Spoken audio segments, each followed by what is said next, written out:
that we'll learn how to use in terms of skeletonization and object segmentation. It's a very practical tool. So the Data Science Bowl 2018 on Kaggle just ended.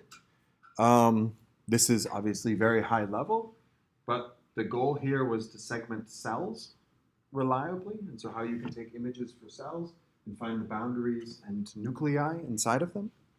And the approach that they used, and obviously you won't have covered all of these things, but sort of basically they used a UNet architecture, which is what we covered a few lectures ago, which they found worked better than mask RCNN, which we won't cover in this class, but is also a way of doing this. They added borders between cells as targets, so rather than just trying to find the cells themselves, they tried to find the borders. Heavy augmentation, so they added a lot to the training data by sort of stretching it out and rescaling it. Deep encoders, which is something that we'll cover later, and then watershed and morphology for post-processing. And so we'll cover this aspect in quite a bit of detail because this was one of the things that actually made a fairly big difference for them. And if you're interested, you can go to Kaggle and look at the contest in more detail and figure out sort of what worked well and what those data look like. But basically what Watershed lets us do is it uses the shape of structures to find objects. And so when objects are touching, connected component labeling doesn't work at all. And so how can we break apart objects that are all connected together? And so here's an example image from the Kaggle competition where you have sort of on the left this histology stained image. You have sort of this conversion to grayscale. I think this is again using the HSV approach. And then a segmentation just using ALTSU. And so here, you take the dark objects as potential cells. And then here you have sort of the, is that the labeling?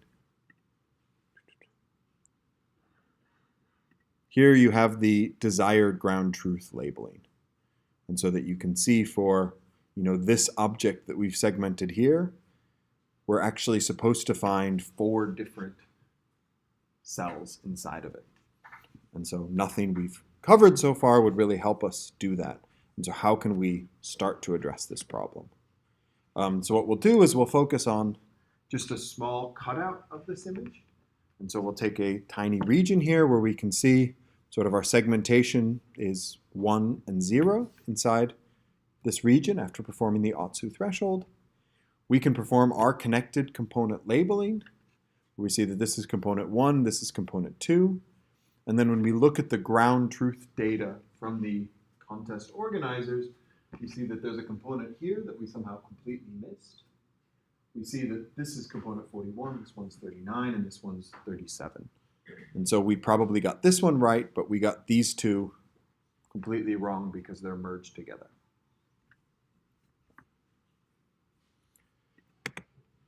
And so what the idea of watershed is if you sort of imagine water flowing downhill into basins.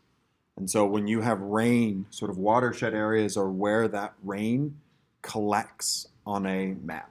And so if you look at sort of a region like this, you have the watershed regions as being here and here, where if you had rain coming down on top of the surface, where would that water flow? And so it can't get, once it's flowed down here, there's no way for it to get there because it's sort of blocked from getting into that area. And once it's flown here, it's also sort of trapped. And so it's a way of, it's used very frequently in sort of geology or geography when you take topological maps of regions and look at sort of where water would go in these areas based on the elevation profile. And here we can do the same thing with the distance map. And so we have the distance map here. We flip it upside down because the furthest away places are sort of the places that we're interested in grouping apart or the centers that we're interested in finding. And then we kind of fill it up in different regions. And so what we do is we take sort of our segmentation we create a distance map from it, and then we find sort of the local maxima. And so this goes through and finds the local maxima. It's the same sort of thing that this skeletonization we talked about before did, but here it's a little bit stricter. And you keep these points, and that you can sort of label them as being your sort of starting points for identifying the different watershed regions. You can then sort of regrow these points based on the distance map profile, and this is sort of what the watershed is. And so you take all of these points, you grow them out to the original areas using the distance map to sort of guide your growing. And that you see here, you now end up with a much better representation, but unfortunately we see this 2 between the 2 bubbles, which we didn't want to have. But this is a much better problem to have before, because if you have an under segmentation, which is what we had before, where you have one label and you want to split it in half, this is a very complicated problem to solve, because one label, how you divide it is not very obvious to do. Whereas if you have an over segmentation, so you have too many labels, combining them together again is a much easier task to do. That basically all you have to do is say, okay, 2 belongs to 3, or 2 belongs to 1, based on some rule, and you now have a correct segmentation. And so all you're required to do is have some basic assignment of this 2, or you can delete the 2 entirely and then reperform the watershed. And so there's a number of ways for dealing with that sort of issue well. And it will depend a lot on your problem. And so we see here that probably the 2 should belong to this 3 group, but in other cases you might have a different choice for what that correct decision would be.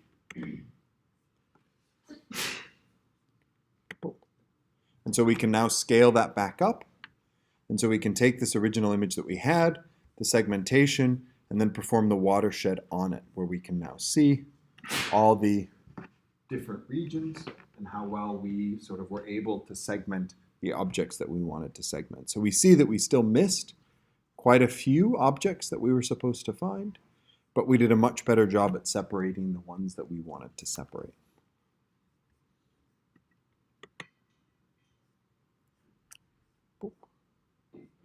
So for a real example of this, there's some data sets from the Laboratory for Nanoelectronics, run by Vanessa Woods, where they've done a very good job at making the data sets that they've used for their experiments public.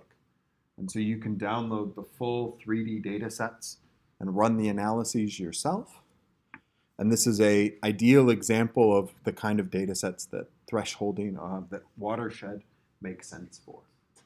There's also a paper that they've wrote, I think 3 or 4 years ago, about tortuosity and how tortuosity measurements on these kind of data sets in 3D can tell you a lot about the battery discharging process. And so we see here that we have, unfortunately, no ground truth. So there are no manual segmentations. All of these algorithms are sort of manually written, but something we have to live with. But we can visually look at it and see sort of what we're trying to find. That we can look at an image like this and say, we're trying to find these electrodes, and many of them have cracks in them, but we still probably want to identify them as whole electrodes, and even the ones that are touching are 2 separate electrodes, not one electrode that's fused together. And that's by knowing sort of the chemical processes that went into making these batteries, that you would know if this is supposed to be one object, if this is supposed to be one object or 2 objects, or where the boundaries actually should be. So it's not as ideal as if you have ground truth data, but bringing some physical or experimental expertise can help these problems a lot. So you can do sort of a basic segmentation. I think here we just do Otsu again to get the general structures out. We can then sort of clean the segments up by performing sort of an opening operation some small morphological tweaks to make the data set look better. And this is then only a 2D representation. The full data set's a huge 3D image.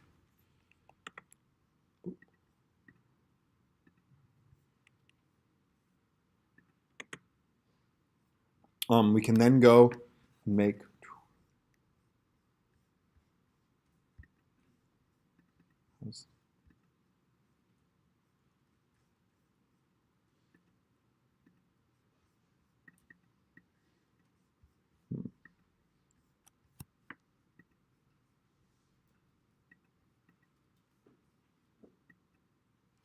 I have to close that? Ah, there it is. For whatever reason, that didn't work. But we can take that sort of region of the image with the segmentation and make a distance map from it.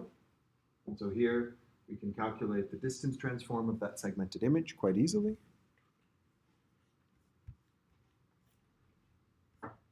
And then perform sort of the watershed analysis. And so just like we did with the other examples, we sort of have a peak local maximum for this distance map, where we define a footprint for it to run over, which sort of says what's the region it looks for defining the local maximum.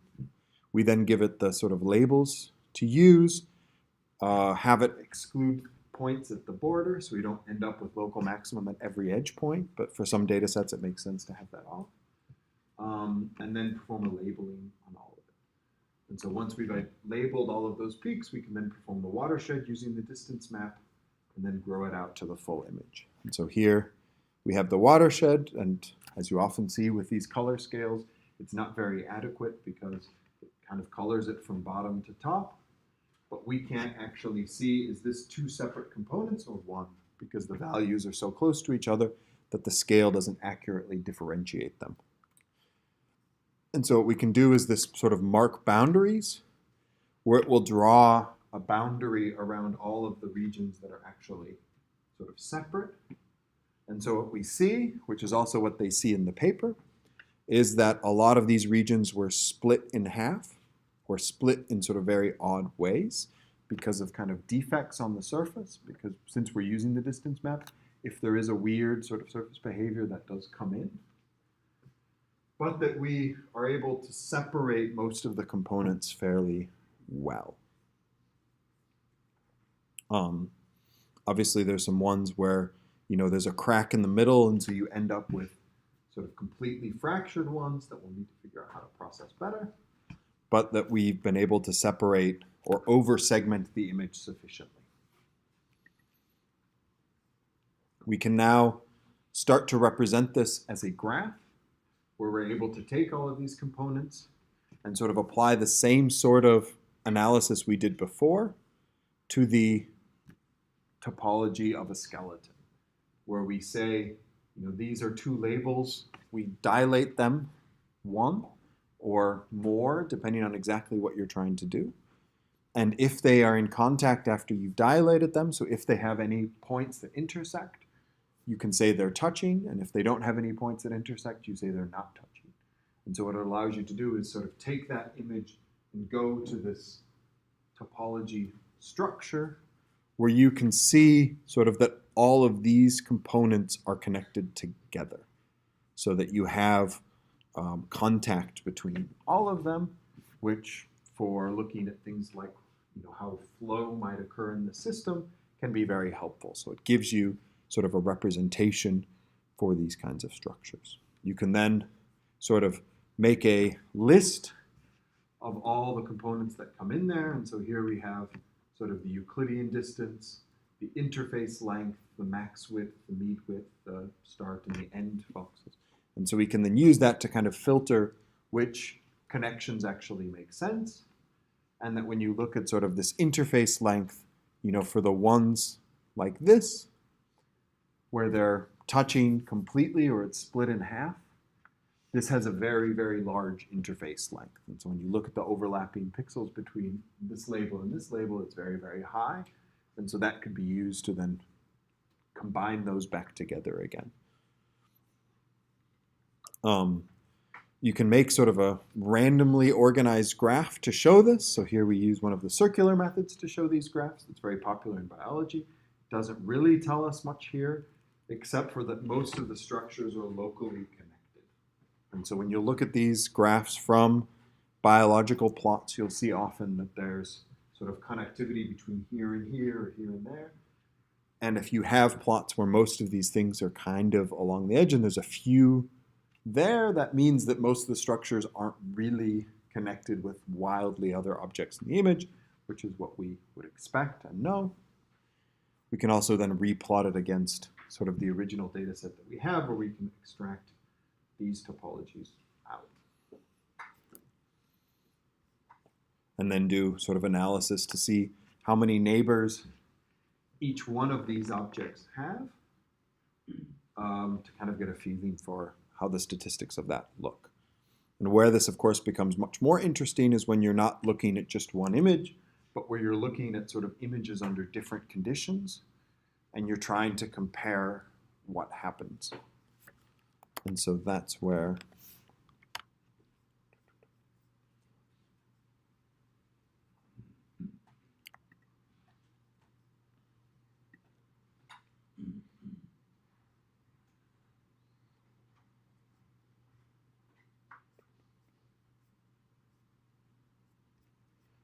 we have sort of the old slides that you can go through, but aren't really a core part of the course anymore because they didn't apply to that many people's problems, and is more sort of a theoretical understanding once you really feel comfortable with the sort of segmentation and skeletonization things that we've done before.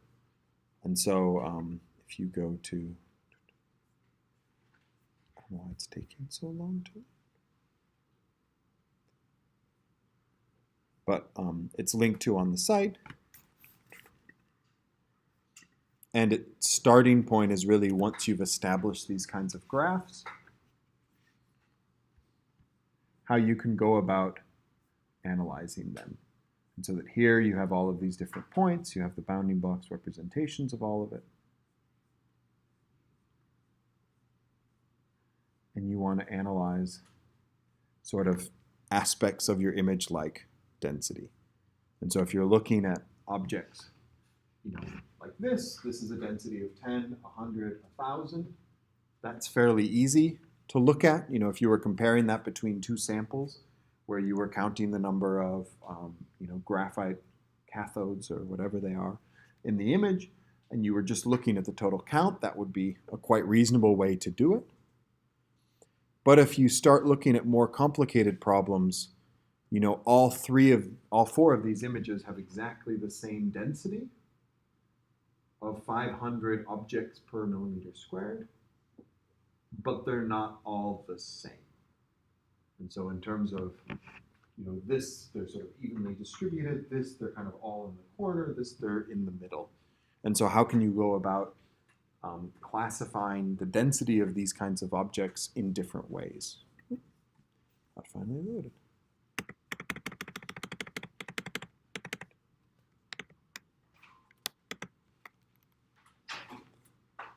And so, yeah, so basically this is for when you run into these kinds of problems and you want to be able to characterize this in a slightly better way.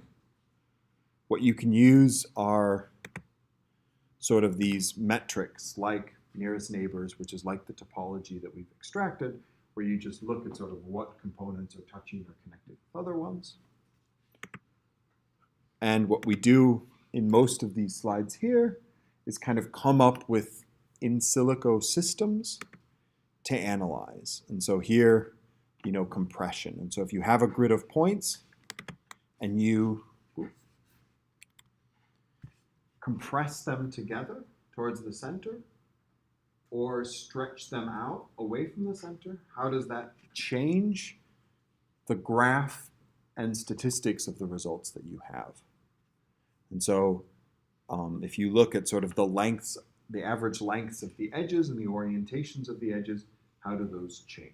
So as you'd expect with sort of the stretching, you see that the distances between the edges, or the number of neighbors, the number of edges an object has stays the same. The topology doesn't change as you compress or stretch, but the lengths do.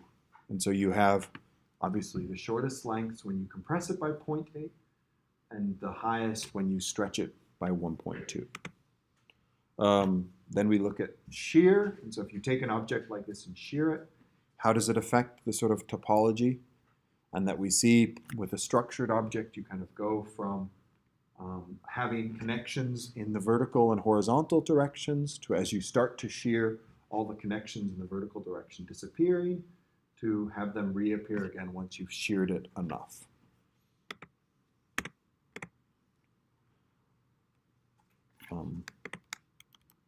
And then stretch is where you sort of compress them or pull them away from the center. And so here you pull them towards the edge, and there you push them towards the center, and how that changes the lengths and the distributions of the objects that you have. For random systems, obviously these distributions look a little bit different, but it's more of how you get, once you've extracted all of these,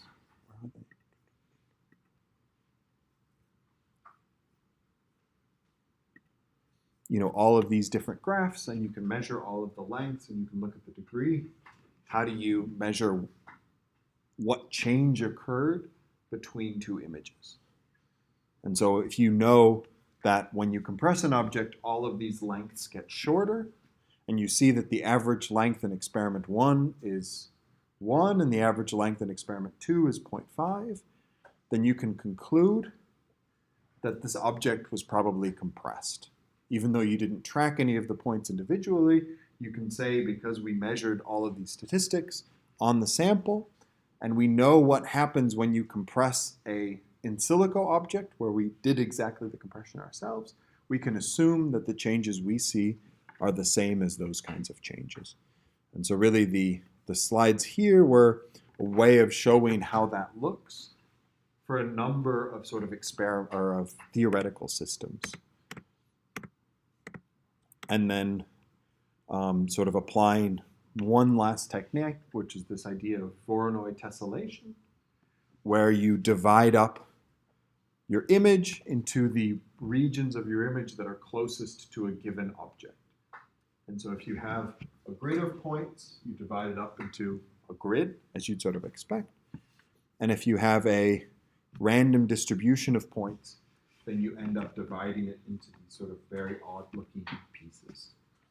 And so here, all of the points here, or all of the area here, are the points in your image that are closer to this point than they are to any other point in your system. We can use this to calculate density, which gets back to sort of the original problem that we have, where we want to be able to show that even though all of these have the same density, that the density isn't evenly distributed, or it's not the same thing. And so what we can show here is that we have this Voronoi tessellation calculated for each one of these points, and we calculate the local density as the inverse of this. And so we see here that the local density goes between sort of 0 and 2,000, and that here these points are very densely packed, and these ones, the edges are much looser. Here they're incredibly densely packed, and the ones at the boundary then much looser. And then here, sort of the ones at the bottom left are very densely packed, and the ones at the top right are very loosely packed. And so that by doing that, we can get distributions for this local density, where we see that the average density is the same for all of them, but the distribution looks different. And so the first two are sort of random systems, and that the bottom two are very close to the center and then very close to one of the edges. And that we can use this density metric to start to see the differences between these systems. So this doesn't come up in that many different kinds of problems, but if you're looking at things like particles or cathodes in systems or cells, having some measure for density can be quite useful. And I think there's a few little exercises that cover these topics. We covered sort of this idea of coming up with a topology as well.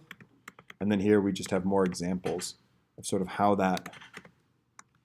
those systems look when you apply stretches and different types of transformations. and a number of other little experiments on this. So most of this stuff you don't need to pay attention to at all because it's too specific.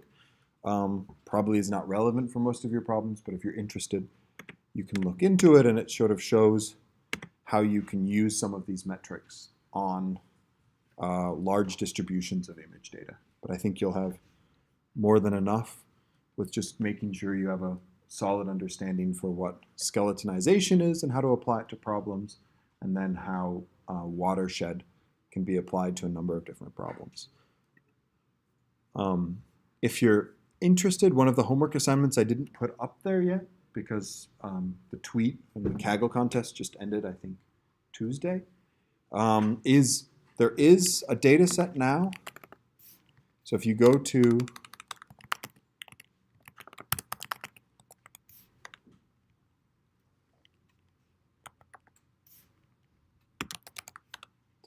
the 2018 one, I think it's over. But what you'll see, so you have the leaderboard with all of the top scores. The person with the top score wrote a report on what they did.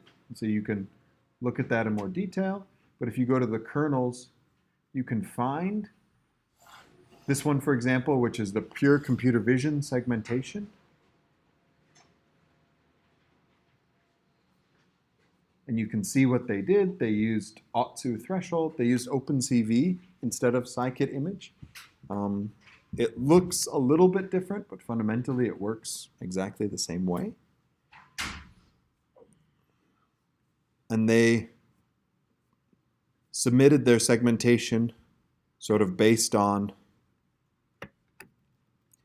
just a threshold, a component labeling, and a few morphological operations. And so I think if you go up to their code here, they had the threshold. They have nothing else.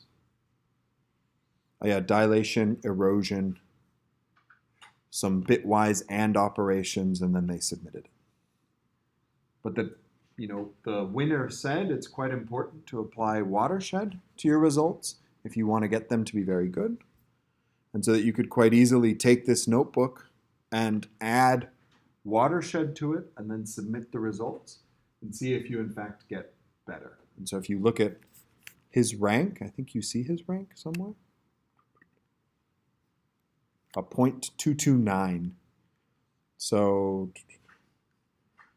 the highest score was 0.6. And so if you take this notebook and add those steps to it, you can see how much better you get.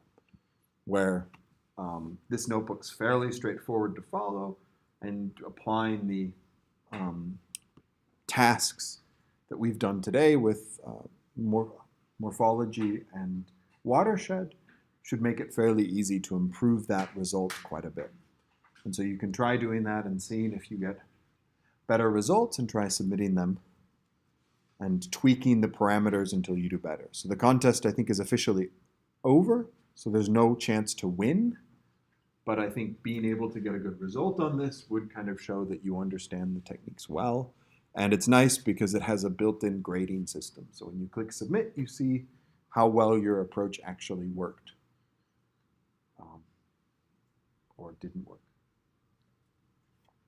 So for those of you looking for a slightly more challenging homework assignment, I'd recommend that. And once you start working on it, you can start tweaking it or taking, there are other models that got very good results of using UNet, and you can add this to the end of UNet, which is what the winners did.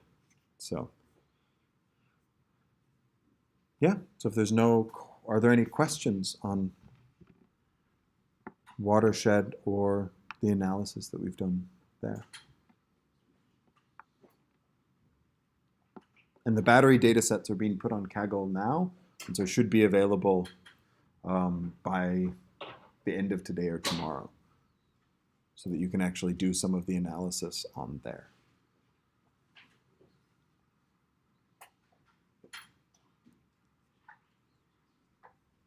Yep. Okay. So if you have any questions, you can just come up and ask. Otherwise.